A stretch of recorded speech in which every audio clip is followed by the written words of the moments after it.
نحمده ونصلي ونسلم على رسوله النبي الكريم اما بعد فاعوذ بالله من الشیطان الرجیم بسم اللہ الرحمن الرحیم۔ آج جو موضوع ہے ہمارا تعلیمات سید حجویر کی عصری معنویت۔ اللہ تبارک و تعالیٰ نے انسانوں کی ہدایت کے لیے انبیاء کرام کو مبعوث فرمایا، انہوں نے بحسن خوبی فریضہ نبوت ادا کیا اور بھٹکی ہوئی مخلوق کو راہ مستقیم پر گامزن کرتے ہوئے رہے۔ دروازہ نبوت بند ہونے کے بعد یہی ذمہ داری صحابہ کرام نے، تابعین نے، تابعین نے، ائمہ مجتہدین نے اور اولیاء امت نے سنبھالی اور تمام عالم میں اسلام کی شمع روشن کیے رکھی۔ بر صغیر ان خوش نصیب خطوں میں سے ہے کہ جسے اولیاء کرام کے فیضان نے، نور بار نے، فیض نے اس خطے کو نور عطا کیا اور یوں اسلام کی روشنی سے بدھ کدہ ہند صبح نور سے شاد کام ہوئی۔ بر صغیر میں نور توحید عام کرنے والے ایک عظیم ولی کامل حضرت سید علی بن عثمان حجویری المعروف داتا گنج بخش علی حجویری رحمۃ اللہ علیہ کا اسم گرامی سنہرے حروف سے لکھے جانے کے قابل ہے۔ آپ نے وقت کی نبض پر ہاتھ رکھا اور اپنے علم سے، عمل سے، حسن اخلاق سے، شیریں گفتار سے ہزاروں گمشدگان راہ کو صراط مستقیم پر گامزن فرمایا۔ آپ کی تعلیمات قرآن و سنت اور اقوال ائمہ و صلحاء کے نور سے منور ہے۔ آپ نے نہ صرف حصول علم پر زور دیا بلکہ قرآن و حدیث اور اہل علم کے اقوال سے استدلال کرتے ہوئے معاشرتی برائیوں کو بے نقاب بھی کیا اور انہیں درست کرنے کی راہ بھی دکھائی۔ آپ نے اہل بیت اطہار، صحابہ کرام اور صلحاء امت کے ادب اور احترام کا سبق دیا۔ ہندوستان کے باسیوں کے عقائد درست کرنے کی کامیاب کوشش فرمائی، انہیں طہارت بھی، عبادات بھی، معاملات بھی، اخلاقیات کا درس بھی دیا اور بالخصوص آداب بندگی اور آداب زندگی پر عالمانہ اور عارفانہ روشنی ڈالی۔ اس دور پرفتن میں جب کہ اخلاقی گراؤنڈ جو ہے اپنی انتہا کو جا پہنچی ہے اور عصر حاضر کی مادیت زدہ فکر کا جادو جو ہے سر چڑھ کر بول رہا ہے۔ سید حجویر کی تعلیمات جو کہ دراصل نبوی تعلیمات سے مستنیر ہیں، ان کی ضرورت اور بھی بڑھ جاتی ہے۔ ان تعلیمات پر عمل پیرا ہو کر ہم اسلام کے نظام زندگی سے آشنائی حاصل کر سکتے ہیں اور ان تعلیمات کو اپنا کر ہی اپنے خالق و مالک رسول مکرم صلی اللہ علیہ وسلم کی رضا، اپنے خالق و مالک اور رسول مکرم صلی اللہ علیہ وسلم کی رضا حاصل کر سکتے ہیں۔ علا بازی اس مرد درویش کی تعلیمات ملکی اور بین الاقوامی مسائل مثلا دہشت گردی، شدت پسندی، تفرقہ بازی جیسے جو افریت سے نجات دلا سکتی ہے۔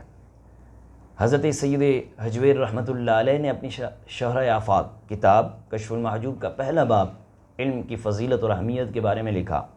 آپ علماء کرام کی فضیلت کو بیان کرتے ہوئے قرآن کریم فرقان حمید کی اس آیت مبارکہ سے استدلال کرتے ہیں، انما یخشی اللہ من عبادہ العلماء، سورہ فاتر کی آیت مبارکہ 28 ہے۔ فرمایا اللہ کے بندوں میں سے صرف علماء ہی پوری طرح اس سے ڈرتے ہیں۔ پھر آپ نے حدیث پاک بیان کی، عن انس بن مالک رضی اللہ تعالی عنہ قال قال رسول اللہ صلی اللہ علیہ وسلم طلب العلم فریضۃ علی کل مسلم، ابن ماجہ کی حدیث مبارکہ آپ نے کوٹ کی۔ فرمایا کہ حضرت انس بن مالک رضی اللہ تعالی عنہ روایت کرتے ہیں رسول اللہ صلی اللہ علیہ وسلم نے فرمایا علم کو حاصل کرنا ہر مسلمان پر فرض ہے۔ پھر آپ نے ایک اور حدیث ذکر کی، وہ حدیث مبارکہ کیا، عن انس رضی اللہ تعالی عنہ قال قال رسول اللہ صلی اللہ علیہ وسلم اطلب العلم ولو بالصین فإن طلب العلم فریضۃ علی کل مسلم، هذا حدیث متنہ مشہور واسنادہ ضعیف، کہ حضور اکرم صلی اللہ علیہ وآلہ وسلم نے ارشاد فرمایا علم حاصل کرو اگرچہ چین میں ہی ہو، بے شک علم کو حاصل کرنا ہر مسلمان پر فرض ہے۔ اس کا متن صحیح ہے لیکن اس کی اسناد جو ہے وہ ضعیف ہے۔ حضرت سیدنا حجویری رحمۃ اللہ علیہ نے علم و عمل پر بڑا زور دیا ہے۔ آپ فرماتے ہیں علم وہی فرض ہے جس پر عمل ہو سکے۔ اللہ تبارک و تعالیٰ نے ان لوگوں کی برائی بیان فرمائی ہے جو بے نفع علم کے سرگرداں ہوں۔ ارشاد باری تعالیٰ ہے سورہ بقرہ آیت نمبر 102 میں، فرمایا وَيَتَعَلَّمُونَ مَا يَضُرُّهُمْ وَلَا يَنفَعُهُمْ، اور سیکھتے ہیں وہ چیز جو ان کو نقصان پہنچاتی ہے اور نفع نہیں دیتی۔ حضور اکرم صلی اللہ علیہ وسلم بھی ہمیشہ یہ دعا کرتے رہتے تھے، مانگا کرتے تھے، اللہم انی اعوذ بک من علم لا ینفع، اے اللہ میں ایسے علم سے تیری پناہ مانگتا ہوں جو نفع نہ دے۔ سید حجویری رحمۃ اللہ علیہ فرماتے ہیں علم کو ہمیشہ عمل کے ساتھ ساتھ ہونا چاہیے۔ میں نے عوام کا ایک گروہ ایسا دیکھا جو علم کو عمل پر فضیلت دیتا ہے، اور دوسرا گروہ ایسا دیکھا جو عمل کو علم پر ترجیح دیتا ہے۔ یہ دونوں عقیدے باطل ہیں، کیونکہ عمل بغیر علم کے کسی بھی طرح عمل کہلانے کے لائق نہیں ہے، اور عمل وہی صحیح ہوتا ہے جو علم کی روشنی میں حاصل ہو۔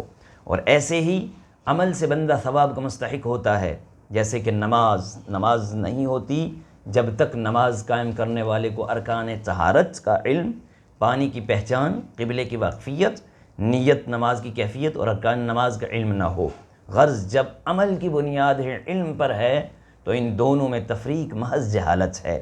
اسی طرح علم کی عمل پر فضیلت سمجھنا بھی غلطی ہے، کیونکہ علم بے عمل کو علم نہیں کہا جاتا، جیسا کہ حضرت داتا گنج بخش علی حجویری رحمۃ اللہ علیہ آگے کوٹ کرتے ہیں، سورۃ البقرہ کی آیت نمبر 101 لکھتے ہیں، کوٹ کرتے ہوئے لکھتے ہیں کہ نبذ فریق من الذین اوتوا الکتاب کتاب اللہ وراء ظہورہم کأنہم لا یعلمون، کہ اہل کتاب میں سے ایک فریق نے اللہ کی پہچان، ایک فریق نے اللہ کی کتاب کو پس پشت ڈال دیا، گویا کہ انہیں علم ہی نہیں۔ عالم بے عمل کو علماء سے خارج قرار دیا گیا۔ جو علم سے دنیا کی عزت اور مرتبہ چاہتا ہے نا، وہ عالم ہی نہیں ہے، کیونکہ دنیاوی جاہ، دنیاوی مرتبہ جہالت کے متعلقات سے ہے، اور علم کے لیے بلند ترین مقام علم کے لیے ہے۔ حضرت حجویری رحمۃ اللہ علیہ، داتا گنج بخش علی حجویری رحمۃ اللہ علیہ مخلوق کو خوف خدا کی تلقین فرماتے ہوئے یوں فرماتے ہیں، آپ نے کشف المحجوب شریف میں ایک ایمان افروز حکایت لکھی ہے۔ فرماتے ہیں کہ بصرہ میں ایک رئیس تھا، وہ اپنے باغ میں گیا، وہاں اس کی نظر اپنے ملازم کی بیوی پر پڑی۔ ملازم کو کسی کام کے بہانے باہر بھیجا، عورت سے کہا دروازہ بند کر دو۔ عورت نے کہا میں سب دروازے بند تو کر دیتی ہوں، مگر ایک دروازہ بند نہیں ہو سکتا۔ رئیس نے پوچھا وہ کون سا دروازہ ہے؟ عورت نے جواب دیا جو ہمارے اور خدا کے درمیان ہے۔ رئیس بہت پشیمان ہوا اور توبہ کی۔ پھر آپ نے حضرت حاتم رضی اللہ تعالیٰ عنہ کا قول نقل فرماتے ہوئے فرمایا میں نے 4 چیزوں کا علم حاصل کیا اور تمام دنیا کے علوم سے رہائی پائی۔ ان سے پوچھا گیا حضور وہ کون سی 4 چیزیں ہیں؟ فرمایا اول یہ کہ میں نے جانا کہ میرا رزق مقدر میں ہے، وہ کم یا زیادہ نہیں ہو سکتا، اسی طرح طلب زیادت سے نجات پائی۔ پھر فرمایا میں نے دوسرا علم یہ سیکھا، میں نے جانا کہ اللہ تعالیٰ کا مجھ پر حق ہے اور وہ میرے سوا کوئی ادا نہیں کر سکتا، تو میں وہ حق ادا کرنے میں مشغول ہو گیا، یعنی عبادت خداوندی میں فرائض جتنے بھی ہیں ان کو ادا کرنے میں مشغول ہو گیا۔ تیسرا میں نے یہ جانا کہ میرا ایک طالب ہے، وہ طالب میری موت ہے، جس سے میں مفر نہیں ہو سکتا، جس سے میں بھاگ نہیں سکتا، تو میں نے اس کو پہچان لیا تو میں نے اس کی کوشش کرنا شروع کر دی۔ چوتھا میں نے یہ جانا کہ میرا ایک خدا ہے، وہ میرے حال سے پوری طرح واقف ہے، میں اس سے شرمسار رہا اور ناشائستہ افعال سے بچا رہا۔ حضرت علی حجویری رحمۃ اللہ علیہ لوگوں کو علماء سوء اور جاہل صوفیاء سے دور رہنے کی تاکید فرماتے ہوئے لکھتے ہیں کہ آپ نے شیخ المشائخ یحییٰ بن معاذ رازی رحمۃ اللہ علیہ کو خوبصورت قول نقل کیا۔ لکھتے ہیں کہ میں 3 قسم کے لوگوں سے پرہیز کرتا ہوں اور تم بھی 3 قسم کے لوگوں سے پرہیز کرو۔ کہا کون کون سے؟ کہا غافل علماء سے، دوسرا خوشامد کرنے والے قاریوں سے، اور تیسرا جاہل صوفیوں سے۔ حضرت داتا گنج بخش علی حجویری رحمۃ اللہ علیہ کے نزدیک سب سے زیادہ مشکل کام علم حاصل کرنا ہے اور اس پر عمل کرنا ہے۔ آپ رحمۃ اللہ علیہ لکھتے ہیں کہ حضرت ابو یزید بستامی رحمۃ اللہ علیہ نے فرمایا کہ میں نے 30 سال تک مجاہدہ کیا۔ ابو یزید بستامی فرماتے ہیں کہ میں نے 30 سال تک مجاہدہ کیا، مگر مجھے مشقت علم حاصل کرنے اور اس پر عمل کرنے سے زیادہ سخت معلوم نہ ہوئی۔ اسی طرح المختصر تجھے علم اور اس میں کمال حاصل کرنا چاہیے۔ مذکورہ بالا عبارات سے واضح ہوا کہ سید حجویری رحمۃ اللہ علیہ کے نزدیک علم کو حاصل کرنا اور اس پر عمل کرنا بہت ضروری ہے۔ آپ رحمۃ اللہ علیہ نے قرآن اور حدیث اور اقوال ائمہ سے علم کی ضرورت اور اہمیت کو بڑے احسن انداز میں بیان فرمایا اور مسلمانوں کو جدید اور قدیم علوم میں کمال اور مہارت حاصل کرنے کی رغبت بھی دلائی ہے۔ اب دیکھیے عصر حاضر میں علم کی اہمیت بہت زیادہ بڑھ چکی ہے۔ علم اقوام عالم کا سب سے قیمتی سرمایہ ہے۔ اب جنگی میدان ہوں، ان میں جنگ میں نہیں بلکہ کلاس روم میں لڑی جاتی ہے۔ آج جو ممالک اور اقوام علم، سائنس اور ٹیکنالوجی میں سب سے آگے ہیں، وہی پوری دنیا میں حکومت کر رہے ہیں، اور جو اقوام جدید اور قدیم علوم سے ناشنا ہیں وہ ذلیل و خوار ہو رہی ہیں۔ عصر حاضر میں علماء اسلام کی ذمہ داری ہے کہ وہ جدید اور قدیم علوم میں مہارت تامہ حاصل کریں اور اسلام کا پیغام، امن اور سلامتی پوری دنیا میں پہنچائیں، تاکہ غیر مسلم اسلام کی طرف راغب ہوں اور اسلام کا پوری دنیا میں بول بالا ہو۔ سید حجویری رحمۃ اللہ علیہ کے نزدیک دوسرا، تصوف کی حقیقت اور اہمیت کیا ہے؟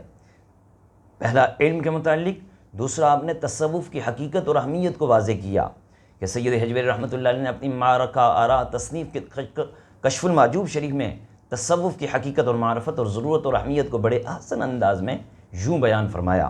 آپ رحمۃ اللہ علیہ نے صوفیہ کی پہچان کرواتے ہوئے قرآن کریم کی ہی آیت سے استدلال کیا۔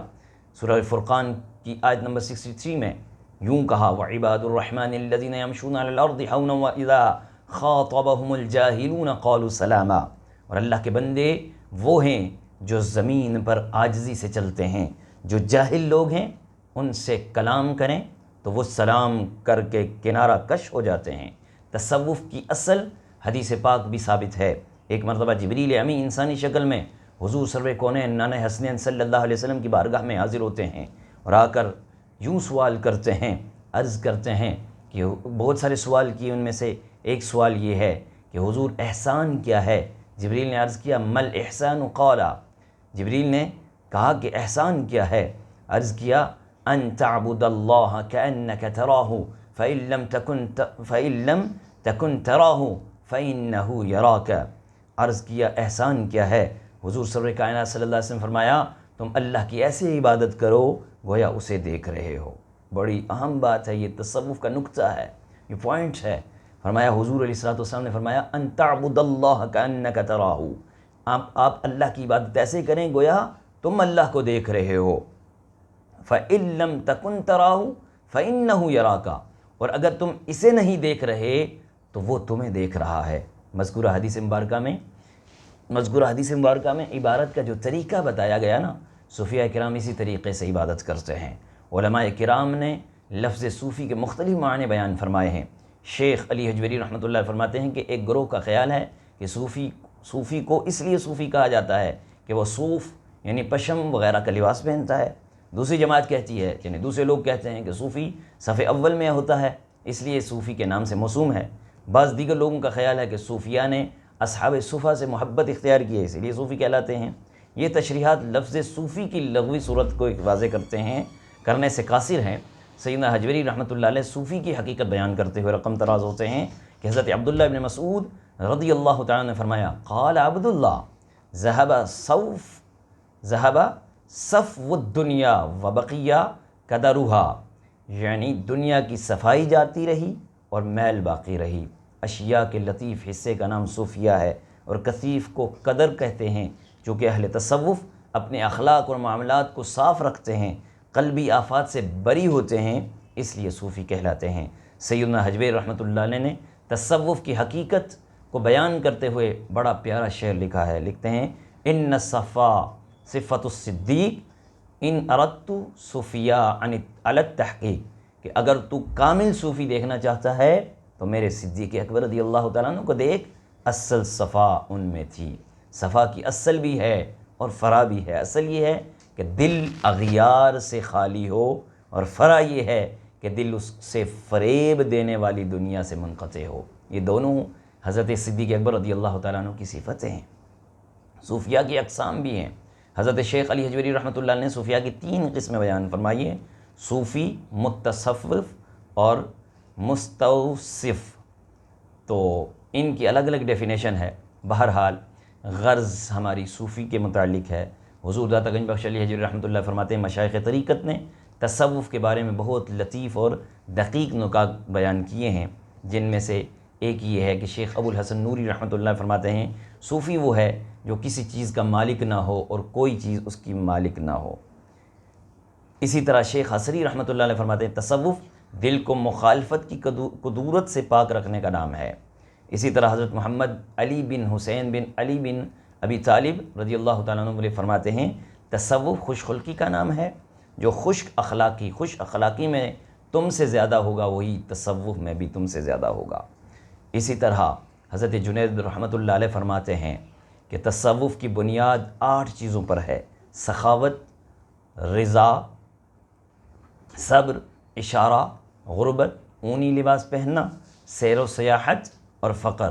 سخاوت حضرت ابراہیم علیہ السلام جیسی ہو، رضا حضرت اسماعیل علیہ السلام جیسی ہو، صبر حضرت ایوب علیہ السلام جیسا ہو، اشارہ حضرت زکریا علیہ السلام جیسا ہو، غربت حضرت یحییٰ علیہ السلام جیسی ہو، اونی لباس حضرت موسیٰ علیہ السلام جیسا ہو، سیاحت حضرت عیسیٰ علیہ السلام جیسی ہو، اور فقر سید عالم صلی اللہ علیہ وسلم جیسا ہو۔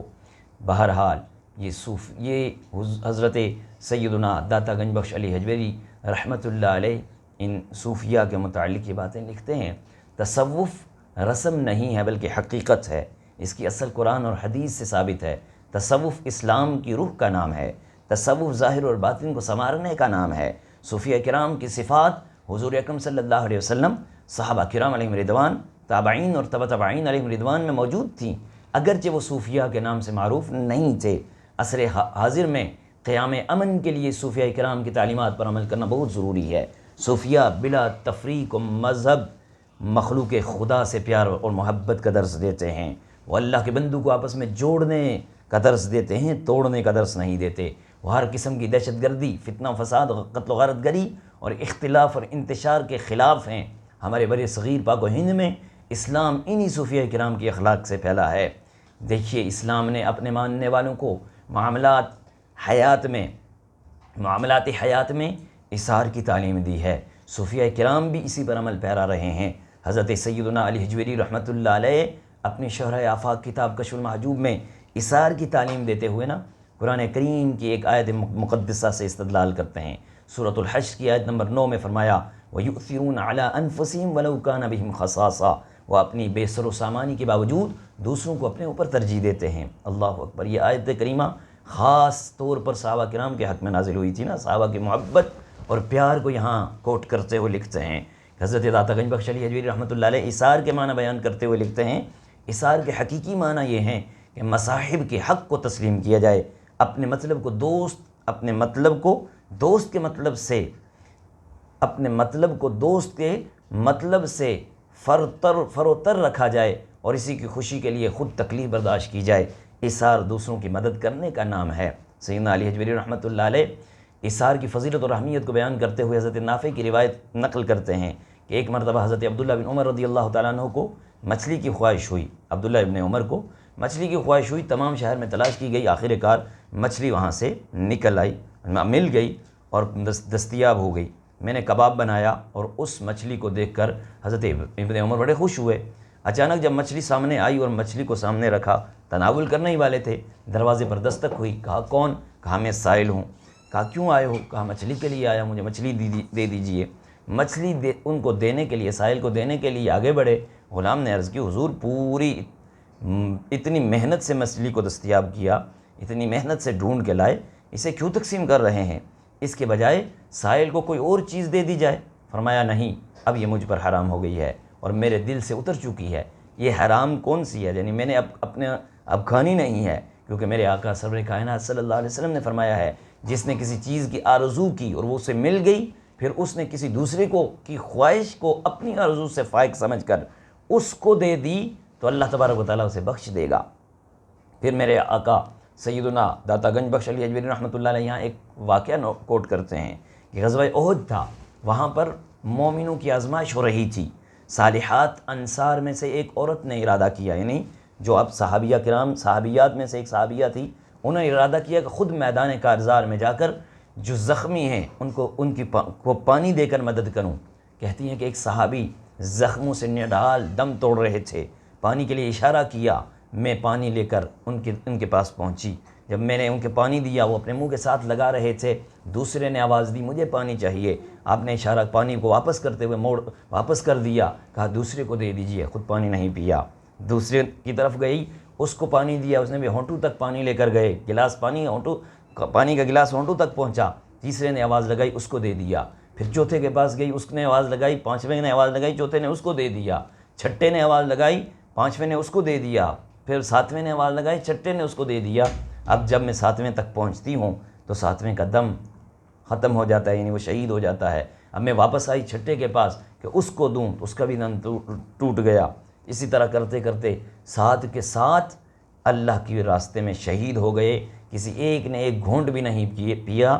فرماتے ہیں یہ ہے وہ ایثار، یہ ہے صحابہ کی محبت، جو اللہ فرماتا ہے رحماء بینہم، وہ آپس میں محبت کرنے والے ہیں۔ وہ یہی محبت ہے کہ اپنی ضرورت ہوتے ہوئے بھی دوسرے کو اس کی خواہش کے مطابق وہ پیش کر دیا۔ تو یہ آیت کریمہ اس وقت نازل ہوئی، وَيُؤْثِرُونَ عَلَىٰ أَنفُسِهِمْ وَلَوْ كَانَ بِهِمْ خَصَاصَةٌ، وہ اپنی بے سر و سامانی کے باوجود دوسروں کو اپنے اوپر ترجیح دیتے ہیں۔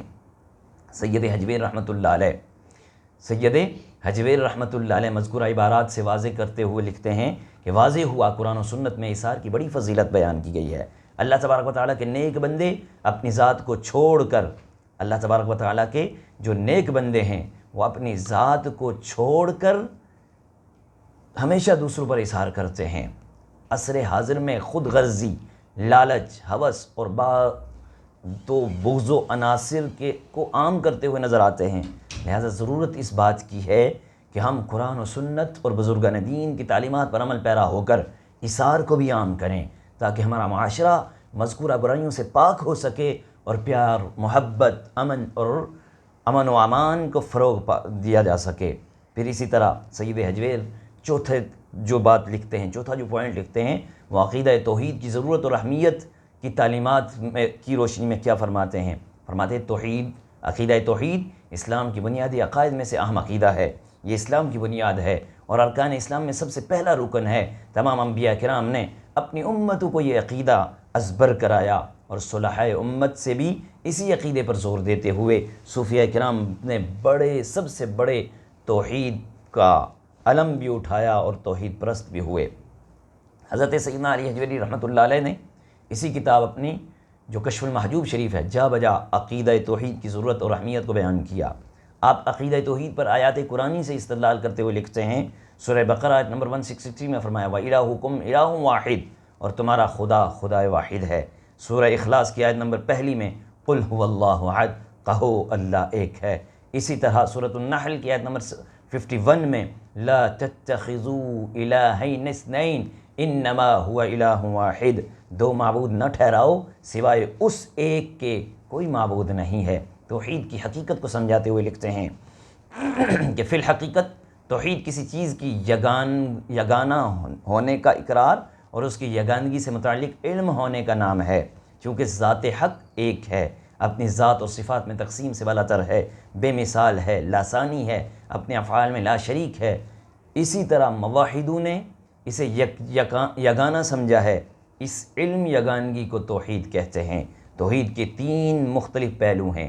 توحید حق برائے حق، یعنی حق تعالیٰ کا علم اپنی یگانگی سے متعلق۔ توحید حق برائے خلق، یعنی حکم حق کہ بندہ اس کی توحید کا اقرار کرے اور اس کی یعنی بندے کی دل میں توحید حق کا تصور جاگزیں ہو۔ نمبر 3 توحید خلق برائے حق، یعنی حق تعالیٰ کی وحدانیت سے متعلق مخلوق کا علم ہو۔ اللہ تبارک و تعالیٰ کی شان اور عظمت مزید بیان کرتے ہوئے حضرت علی حجویری رحمۃ اللہ علیہ فرماتے ہیں وہ حی و علیم ہے، رؤوف الرحیم ہے، مرید و قدیر ہے، سمیع و بصیر ہے، متکلم و باقی ہے، جبار و قہار ہے۔ وہ اپنی قدیمی صفات پر قائم ہے، معلومات اس کے علم سے باہر نہیں، وہی کرتا ہے جو چاہتا ہے، وہی چاہتا ہے جو جانتا ہے۔ کسی مخلوق کو اس کے حضور اختیار نہیں کہ اس کے احکام اٹل ہیں، اس کے احکام اٹل ہیں، اس کے دوستوں کو بجز تسلیم چارہ کار نہیں۔ وہی خیر و شر کی قدریں قائم کرتا ہے، امید و پیام جو ہیں اسی سے ہیں، نفع اور ضرر کا خالق وہی ہے، حکم صرف اسی کا رواں ہے، اسی کا رواں ہے، اس کا کوئی حکم حکمت سے خالی نہیں ہے، قضاء اور قدر کا وہی مالک ہے۔ مذکورہ بالا عبارات سے واضح ہوا توحید اسلام کی اہم اور بنیادی عقائد میں سے ہے۔ قرآن و حدیث میں اس کی بڑی تاکید آئی ہے۔ عصر حاضر میں اس کی بڑی اہمیت ہے اور بھی بڑھ جاتی ہے۔ کیونکہ مختلف مذاہب کے لوگ مختلف خداؤں کو مانتے ہیں۔ یہ اسلام کا طرز امتیاز ہے کہ وہ صرف ایک خدا وحدہ لا شریک کی عبادت کرنے اور صرف اسی کے آگے سر سجود ہونے کا حکم دیتا ہے۔ علامہ محمد اقبال بھی لکھتے ہیں نا، وہ ایک سجدہ جسے تو گراں سمجھتا ہے، وہ ایک سجدہ جسے تو گراں سمجھتا ہے، ہزار سجدوں سے دیتا ہے آدمی کو نجات۔ اب اسی طرح آپ ایک اور پوائنٹ طہارت کے متعلق، اس کی ضرورت اور اہمیت کے متعلق آپ کیا تعلیمات ارشاد فرماتے ہیں کشف المحجوب شریف میں؟ وہ طہارت کی طرف آتے ہوئے سب سے پہلے حدیث پاک کو کوٹ کرتے ہیں۔ حدیث پاک مسلم شریف کی حدیث ہے، عن ابی مالک الاشعری قال قال رسول اللہ صلی اللہ علیہ وسلم الطہور شطر الایمان۔ حضرت ابو مالک اشعری رضی اللہ تعالیٰ روایت کرتے ہیں، رسول بے مثال سیدہ آمنہ کے لال صلی اللہ علیہ وآلہ وسلم نے فرمایا طہارت ایمان کا حصہ ہے۔ حضرت سیدنا علی حجویری رحمۃ اللہ علیہ طہارت کی اہمیت کو بیان کرتے ہوئے فرماتے ہیں، ایمان کے بعد سب سے پہلی چیز جو بندہ حق پر فرض ہوتی ہے وہ نماز کے لیے طہارت ہے، جس کا مطلب ہے بدن کو نجاست اور جنابت سے پاک رکھنا۔ طہارت کی دو قسمیں ہیں، ایک جسم کی طہارت ہے اور دوسری دل کی طہارت ہے۔ طہارت بدن کے بغیر نماز درست نہیں، اسی طرح دل کی طہارت کے بغیر معرفت درست نہیں۔ طہارت بدن کے لیے صاف پانی کی ضرورت ہے، گدلا اور مستعمل پانی درست نہیں، درکار ہی نہیں، وہ پانی استعمال کے لائق ہی نہیں، اسے طہارت ہی نہیں۔ اسی طرح دل کی طہارت کے لیے خالص توحید حق کی ضرورت ہے، متفرق اور پریشان اعتقاد درکار ہی نہیں۔ صوفیہ کرام ہمیشہ بدنی طہارت کے علاوہ باطنی طہارت کو بھی پیش نظر رکھتے ہیں۔ اللہ تبارک و تعالیٰ ارشاد فرماتا ہے نا سورہ بقرہ آیت نمبر 222 میں 222 یعنی 222 میں فرمایا ان اللہ یحب التوابین و یحب المتطہرین، کہ بے شک اللہ توبہ کرنے والوں اور صاف ستھرا رہنے والوں کو پسند کرتا ہے۔ ان اللہ یحب التوابین، بے شک اللہ تبارک و تعالیٰ محبت کرتا ہے توبہ کرنے والوں سے، وَيُحِبُّ الْمُتَطَّهِرِينَ، اور ستھرا رہنے والوں سے محبت کرتا ہے، ستھرا رہنے والوں کو دوست رکھتا ہے۔ بس جو ظاہری طہارت پر مدامت کرتا ہے ملائکہ اس کی دوستی کا دم بھرتے ہیں، اور جو باطنی طہارت یعنی توحید حق پر قائم رہتا ہے حق تعالیٰ اسے دوست رکھتا ہے۔ بس ظاہری طہارت اور باطنی طہارت کو ہم رکاب ہونا چاہیے، دونوں کو ایک ہونا چاہیے۔ یعنی جب ہاتھ دھوئے تو دل کو بھی دنیا کی محبت سے پاک کر دے، جب منہ دھوئے تو منہ غیر کے ذکر سے خالی کر دے، جب ناک میں پانی ڈالے تو نفسانی خواہشات اپنے اوپر حرام کر دے، منہ دھوئے تو جملہ غیروں کی محبتیں ہیں یکبارگی آراز کر دے، روئے برحق ہو جائے، جب ہاتھ دھوئے تو اپنی جملہ دنیاوی نصیب سے دستبردار ہو جائے، جب مسح کرے تو اپنے تمام امور کو سپرد خدا کر دے، اور جب پاؤں دھوئے تو جب تک احکام خداوندی کے مطابق نہ دھوئے نماز کے لیے کھڑا نہ ہوتا ہو، جب تک اپنے پاؤں کو صاف صحیح نہ کر لے نماز کے لیے کھڑا نہ ہو، تاکہ دوگنوں طہارت نصیب ہو جائے۔ صوفیہ کرام بڑے باادب تھے۔ حضرت سیدنا علی حجویری رحمۃ اللہ علیہ لکھتے ہیں نا، کہتے ہیں کہ ابو طاہر حرمین رحمۃ اللہ علیہ 40 برس تک حرم مکہ میں مقیم رہے، مگر حرم کے اندر طہارت نہیں کی، ہر بار حرم سے باہر جایا کرتے تھے۔ فرماتے ہیں کہ جس زمین کو حق تعالیٰ نے اپنی طرف منسوب کیا میں اپنا مستعمل پاؤں اس پر نہیں گرا سکتا۔ حضرت سفیان ثوری کے متعلق بھی ہے، مشہور ہے کہ بیماری کے عالم میں بھی آپ نے وفات کے دن 60 بار طہارت فرمائی۔ حضرت شبلی رحمۃ اللہ علیہ کی وضو کر کے مسجد میں داخل ہو رہے تھے، غیب سے آواز آئی تو نے ظاہر تو پاک کر لیا، باطن کی صفائی کہاں ہے؟ آپ وہیں سے واپس ہو گئے، سب مال دولت رائے خدا میں تقسیم کر دی، 1 سال تک صرف اتنے کپڑے پر اکتفا کیا جو نماز کے لیے کافی تھا۔ آپ حضرت جنید رحمۃ اللہ علیہ کے پاس آئے تو انہوں نے فرمایا کیا خوب طہارت تھی جو تم نے کی ہے، خدا تمہیں ہمیشہ پاک رکھے۔ اس کے بعد آپ نے کبھی بے طہارت نہیں رہے، یعنی کبھی بھی دنیاوی مال کی لالچ آپ کو نہیں آئی۔ تو یہ ہے طہارت۔ اسی طرح آپ نے توبہ کے متعلق بھی باب لکھا ہے، اسی طرح آپ نے تمام تر وہ امور جو کسی اور کی سمجھ میں نہ آئیں لیکن آپ نے اپنے چاہنے والوں کو سمجھا دیا، طہارت باطنی کا بھی بتا دیا، طہارت ظاہری کا بھی بتا دیا، توبہ کے متعلق بھی بتا دیا۔ قرآن کریم کی آیت مقدسہ سورۃ التحریم کی آیت نمبر 8 سے فرمایا یا ایھا الذین آمنوا توبوا الی اللہ توبۃ نصوحا، اے ایمان والو حق تعالیٰ کے حضور سچی توبہ کرو۔ اسی طرح سورۃ النور کی آیت نمبر 31 میں وتوبوا الی اللہ جميعا ایھا المؤمنون لعلکم تفلحون، اور سب اللہ کے حضور توبہ کرو تاکہ فلاح پاؤ۔ تو اسی طرح پیغمبر صلی اللہ علیہ وسلم نے فرمایا ما من شیء احب الی اللہ تعالی من شاب تائب، فرمایا کہ حق تعالیٰ کو توبہ کرنے والا نوجوان سب سے زیادہ عزیز ہے۔ اسی طرح حضرت ابو ہریرہ رضی اللہ تعالیٰ عنہ کی جو حدیث مبارکہ روایت ہے، ان ابی عبیدہ ابن عبداللہ، حضرت ابو عبیدہ ابن عبداللہ سے ہے کہ ان ابی قال قال رسول اللہ صلی اللہ علیہ وسلم التائب من الذنب کمن لا ذنب له، رسول اللہ صلی اللہ علیہ وسلم نے فرمایا گناہ سے توبہ کرنے والا ایسا شخص ایسا ہے کہ گویا اس نے گناہ کیا ہی نہیں۔ وہ اسی طرح فرمایا کہ جب اللہ تعالیٰ کسی کو دوست رکھتا ہے نا تو اسے گناہ سے توبہ کی توفیق دے دیتا ہے۔ اللہ تعالیٰ خود فرماتا ہے، پیچھے میں نے تلاوت کی، ان اللہ یحب التوابین و یحب المتطہرین، بے شک اللہ توبہ کرنے والوں کو اور پاک رہنے والوں کو دوست رکھتا ہے۔ ان تمام احادیث مبارکہ، ان تمام آیات مقدسہ اور احادیث مبارکہ سے پتہ چلا کہ توبہ بہت ضروری ہے، جس کو میرے سیدنا داتا گنج بخش علی حجویری رحمۃ اللہ علیہ نے اپنی کتاب کشف المحجوب شریف میں لکھا ہے۔ اسی طرح آپ نے فرمایا، حضرت داتا گنج بخش علی حجویری رحمۃ اللہ علیہ نے توبہ کے 3 شرطیں بیان فرمائی۔ پہلی شرط مخالفت احکام پر حق تعالیٰ سے پشیمانی، دوسری شرط مخالفت احکام کو فوراً چھوڑ دینا، تیسری شرط گناہ کی طرف دوبارہ نہ لوٹنے کا ارادہ کرنا۔ یہ شرائط آپ نے تفصیل کے ساتھ لکھی ہیں۔ اللہ وحدہ لا شریک ہمیں توبہ کی توفیق عطا فرمائے۔ اسی طرح آپ نے والدین کے ساتھ احسان کرنے کا بھی لکھا۔ اسی طرح آپ نے تمام نماز کے احکام کے متعلق لکھا، زکوٰۃ کے احکام کے متعلق لکھا، روزے کے احکام کے متعلق لکھا۔ یہ تمام امور آپ نے اپنی کتاب میں لکھے ہیں۔